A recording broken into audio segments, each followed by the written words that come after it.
in season 3, when we watch it over as we get older, and we know Prue's fate, and we know what's going to happen, and all hell breaks loose.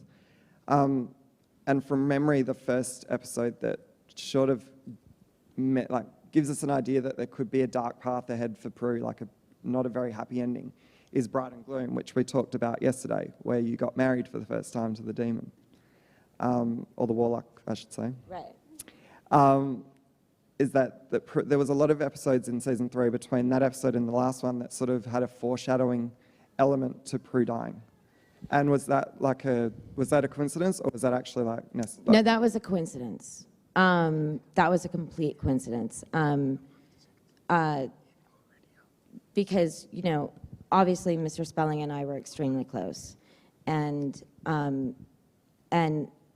I was the one who handpicked the cast and got everybody their jobs. Yeah, we learned that from you yesterday. Yeah, so there was no, there was no, for Spelling, for myself, there was, Prue was that sort of grounding central base that you always needed in the show.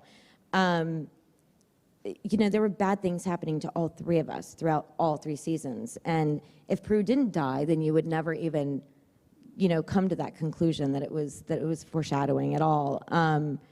It's just because there's episodes like Death Takes Halliwell where only you see the angel of death, and then he's like, no, actually, I'm not coming for you now. And right. But then 3 episodes later, you die.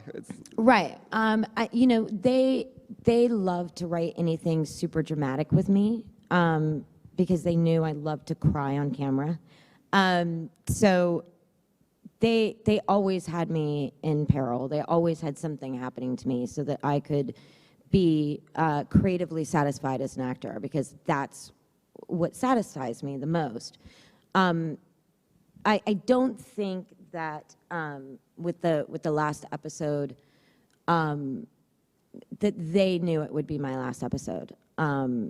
They thought that I was going to change my mind. I mean, I know that.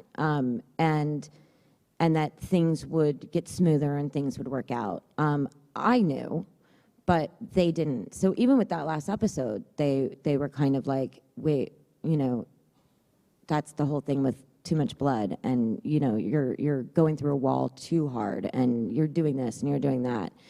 So no, I mean, I don't think there was any foreshadowing. I think it was the nature of the show, that the older sister, the one that is all about family and morals and everything else, is constantly the one putting herself at risk and putting herself in front of her 2 younger sisters to protect them.